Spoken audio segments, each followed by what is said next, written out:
1985. Resuming our reading of Savitri, I would like to share with you an interesting knowledge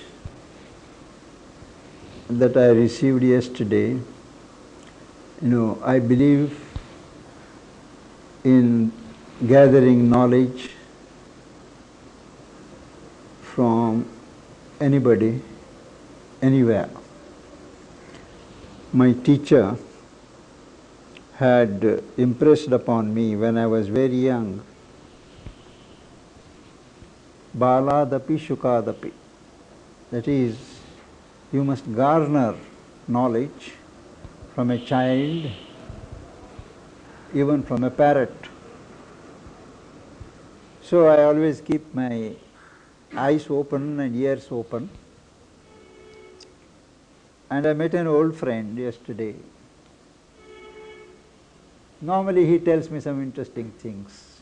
So I came out of my office when I saw him through the window. I said, "Why not tell me something today?" Then he said, "Yes." And he recited a couplet. Whether it was Urdu or Persian, I'm not sure. Meaning was, the poet who writes it, he asks, how many enemies am I going to kill? The number of evil people, the number of these enemies, they reach up to the sky. Is it possible for me to kill each of them? Instead of that, if I slay one anger in my heart, there is no enemy for me thereafter. That's the one enemy to be slain, and no enmity can exist thereafter. So that's the couplet. Then he said, he recited this couplet. At that time when he read it, he was in jail in the freedom movement. So his neighbor was a rustic practicing yoga asanas, practicing yoga, you can say, of the Hatha Yoga, you may say. So he told him this couplet, and he appreciated it very much. Then he made an observation. He said, yes, that is true. You can't cover the whole of earth with leather. You can prepare sandals and cover your own shoes. And you can walk anywhere. Right? You understand the idea? It is impossible to cover the entire earth with leather. We cover our own feet with leather. He was a rustic. And that has been haunting me since yesterday. I am going to write about it, but you will read it only after some months. So I was impatient to share it with you all, and I do hope it will make some difference. Keep this imagery, not so much about the slaying of anger in the heart, but about the leather. We can't change the world, we can't reform the world, but we can put ourselves in a position when the world will no longer need to be reformed for our experience. We will see only those sides of life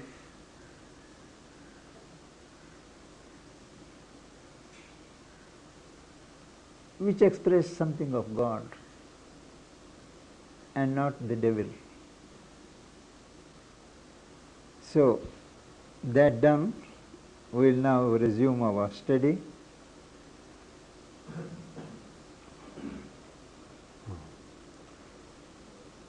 We were in a portion where there is a cry from below and a reply from above.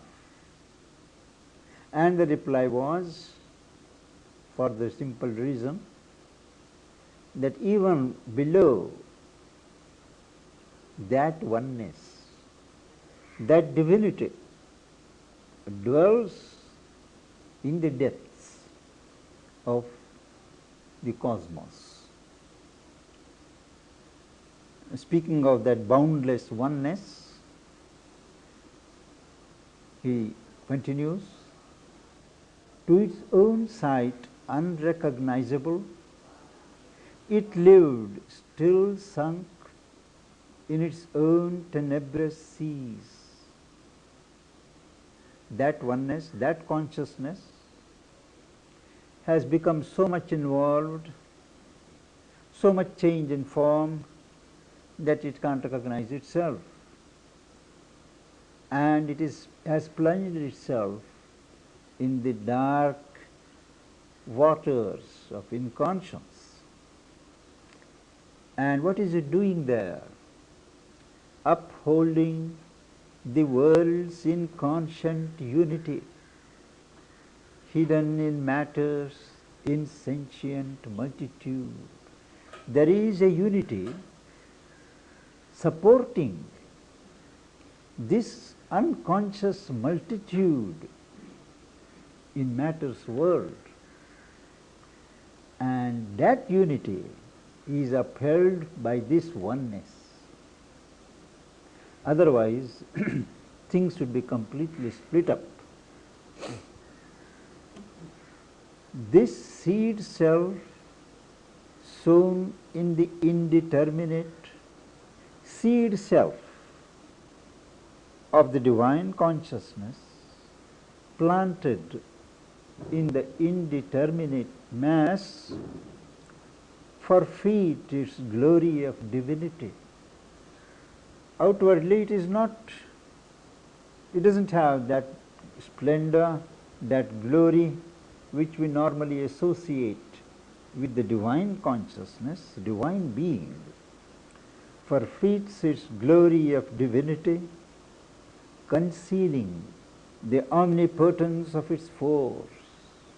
The divine consciousness is omnipotent, but here, at this inconscient level, it conceals.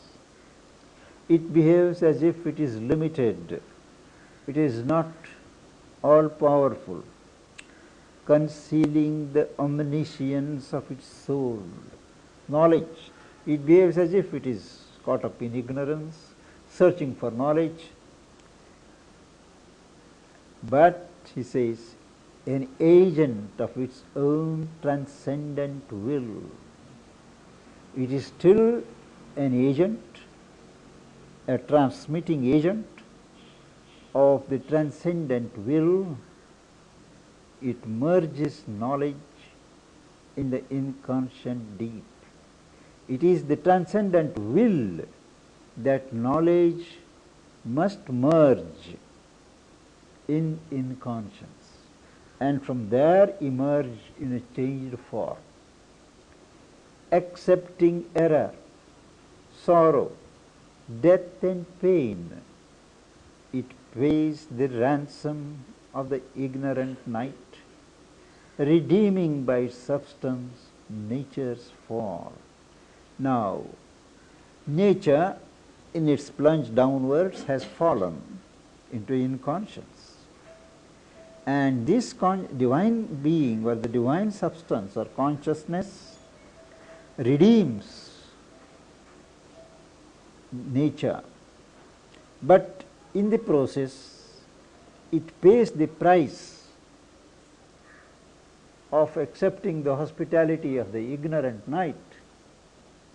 And what's the price? Accepting error, sorrow, death and pain.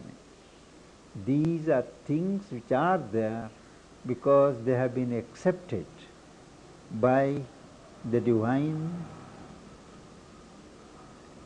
being which has involved itself, plunged itself into inconscience.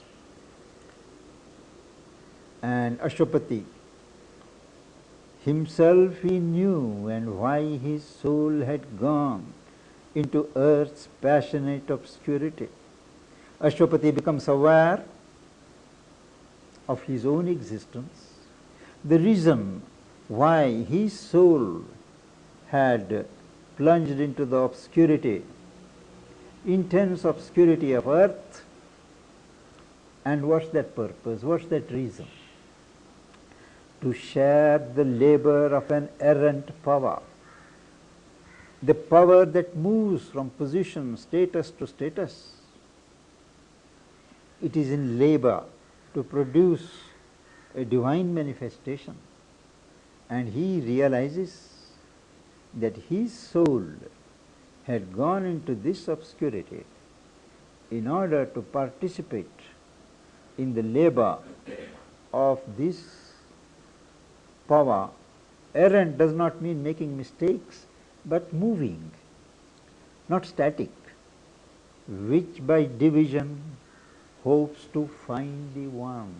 The power that is at work first divides, and it hopes to find the one in the division.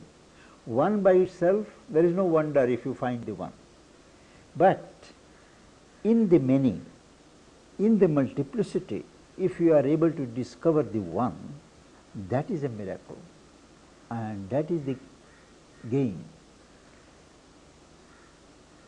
And in that game, his soul has come to share the labor. Two beings he was.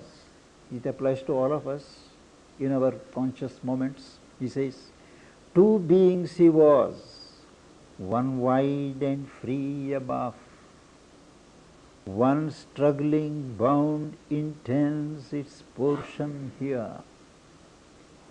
Here you will recall the famous passage in the Upanishads, the Vedas, and repeated in other scriptures, that two birds on a common tree. One bird is above watching below, and on the same tree on a lower branch there is another bird which has eaten the fruit of that tree, and it is seized with sorrow, it is suffering, it is in pain. But the moment it looks up to the bird above, then its sorrow goes, because it realizes that is itself. Till then, the higher bird above goes on looking at the lower bird, hoping that it will look up. So that is the secret of God being more anxious for us than we are for Him. That's also the meaning of the saying that you take one step and God takes two steps. So the bird above is always watching with concern, and the moment the lower bird looks up, it realizes its identity and grief goes away. Sri Aurobindo refers to this imagery in many places, in his translations of the Upanishads and in the other Life Divine and other passages. And it is a popular theme among many artists to paint. It is not only in the Indian tradition, I believe in some other traditions also. These two birds on one tree is a popular theme.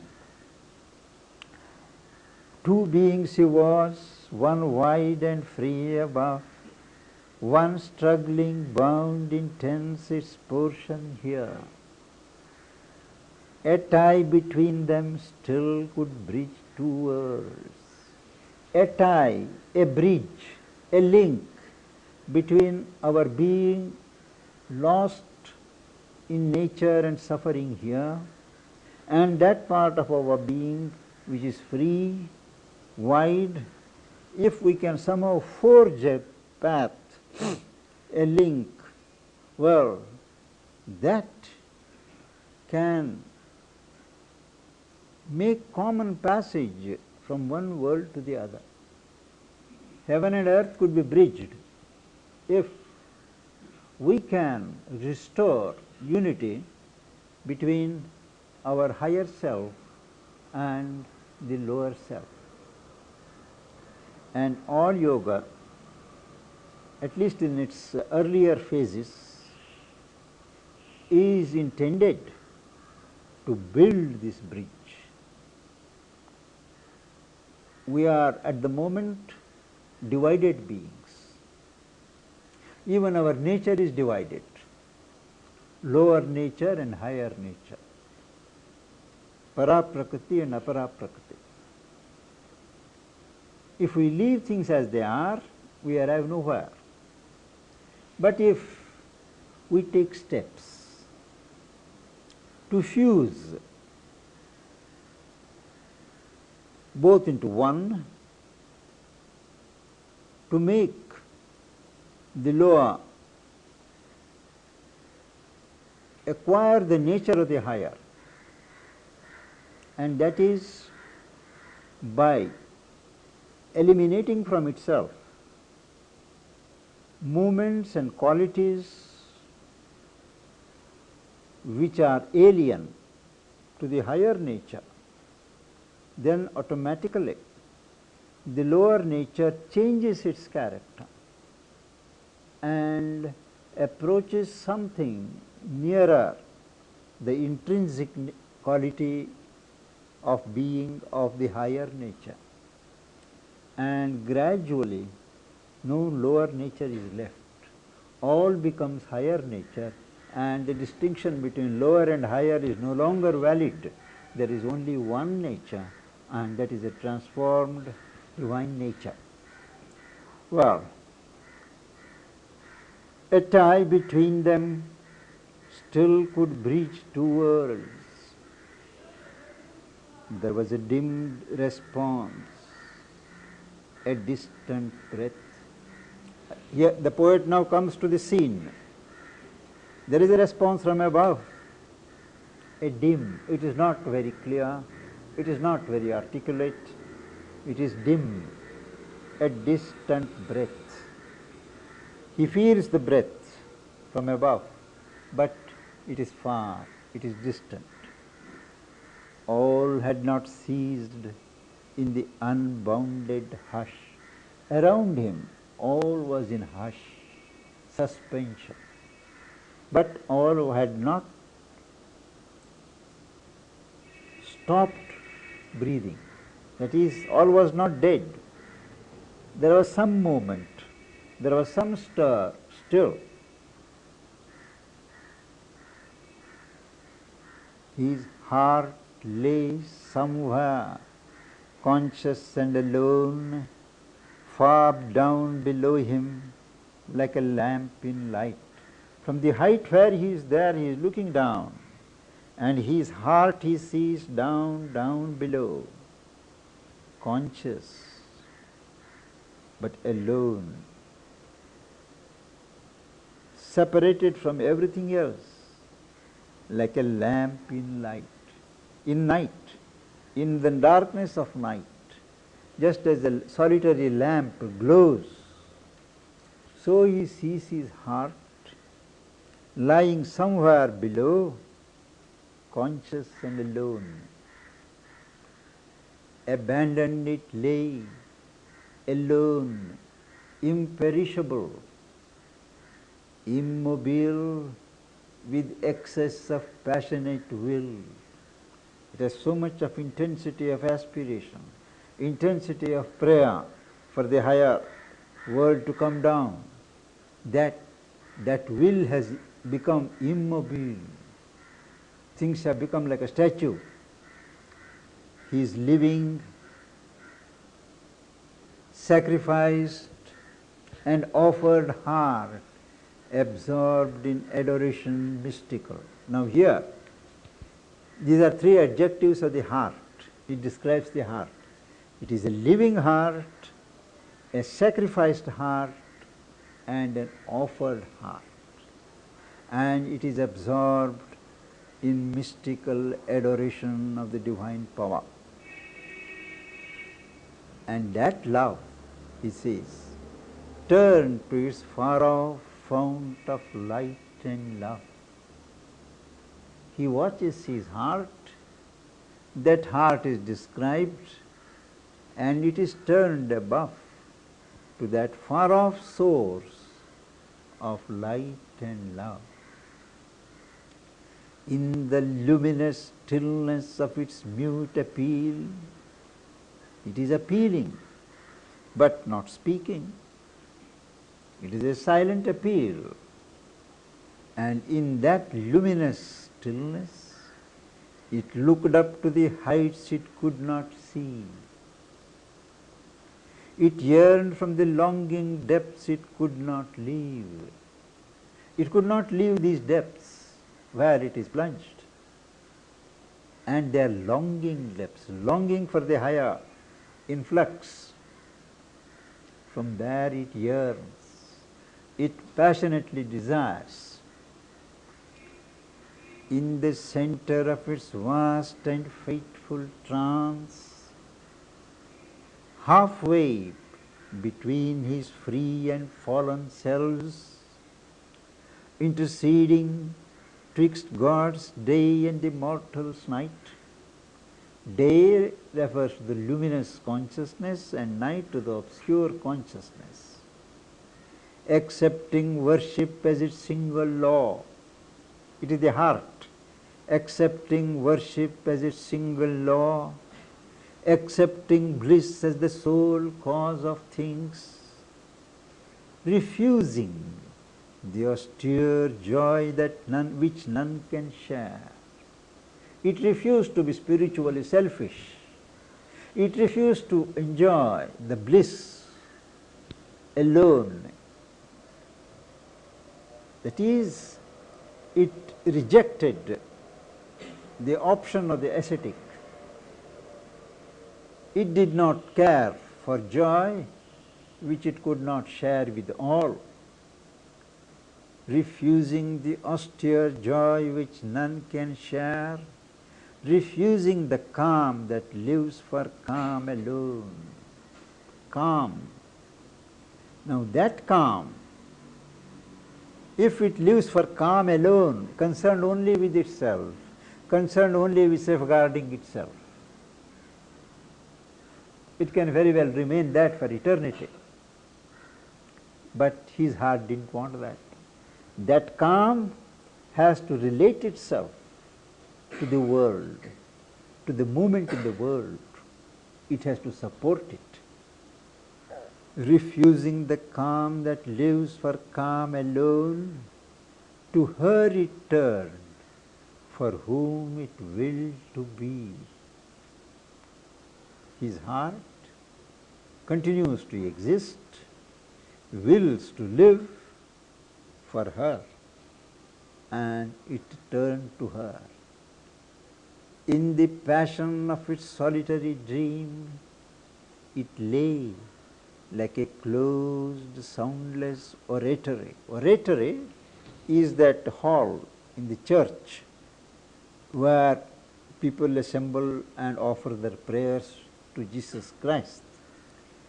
It lay like a closed, soundless oratory where sleeps a consecrated argent floor, where the silvery floor, paved floor of the ground, it is consecrated because there the prayers are offered.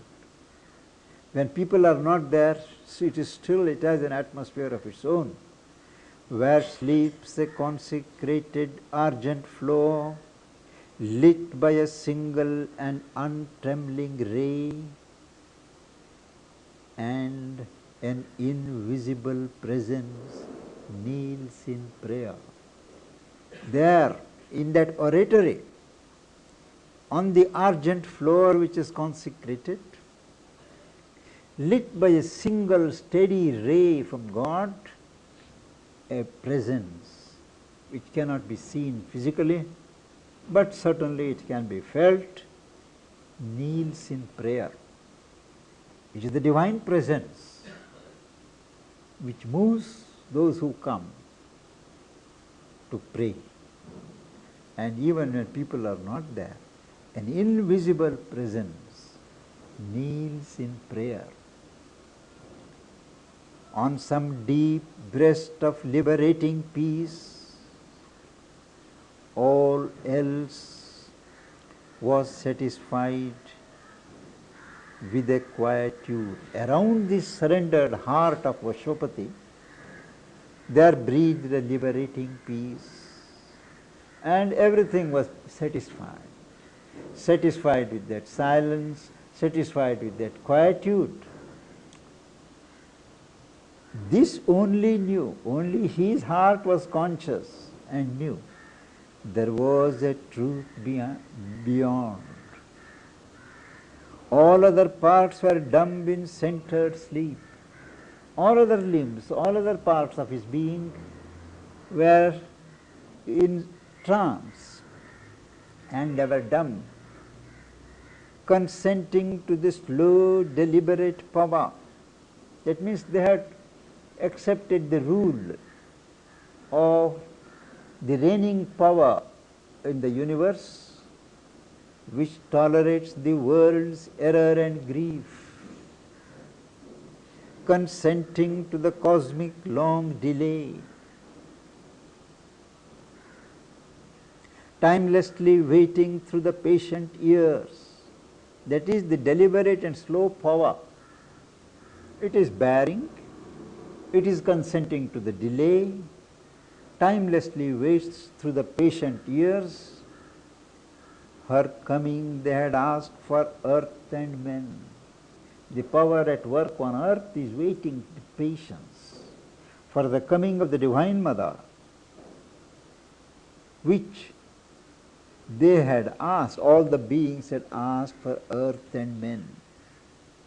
His other parts, all of the parts of Ashwapati who had prayed for her coming, they had gone into trance of waiting, accepting the will of the reigning power to wait and wait. Only his heart was impatient, the central part of him was impatient. This was the fiery point that called her now. His heart, intensely calling heart, was the fiery point which exerted the pull, which called the Divine Mother now. Extinction could not quench that lonely fire. The trance-like extinction of all the parts could not quench that fire which was burning in his heart. Its seeing filled the blank of mind and will. Mind and will were blank, but the vision of the fire, heart, was filling. Thought dead. Thought was dead. Its changeless force abode and grew. Though the thought, as thought had died, the force of that thought still lived on and grew. Armed with the intuition of a bliss, there was an intuitive perception that there is a bliss above, to which some moved tranquility was the key. But that bliss cannot be secured unless you have established a certain tranquil poise in yourself. That is the key to the bliss above. Armed with the intuition of a bliss, to which some moved tranquility was the key, it persevered through life's huge emptiness. His heart continues to wait with faith amid the blank denials of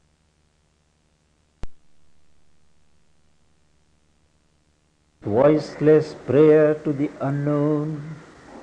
It listened for the steps of its hopes, returning through the void immensities. Its own hopes, they are now returning. It waits to listen to that. It is listening through the blank immensities. Its hopes are returning with what they have hoped for. It waited for the fiat of the word. It waited for the decree of the word of God that comes through the still self from the supreme. That fiat of the word, that sanction, that final order comes through the still self. You come to listen to that word, to that fiat through the still self. It comes from the Supreme, no doubt, but it emerges. You don't hear it from the sky, but it emerges through your own self, and that self has to be still. It shall not be agitated, it shall not be impatient, it shall not be intensely involved, but still, patiently waiting.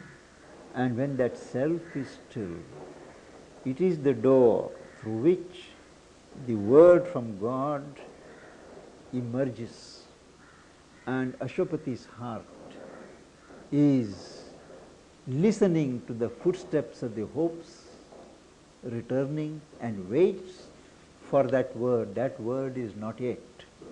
Next time we take next canto, the vision and the boon.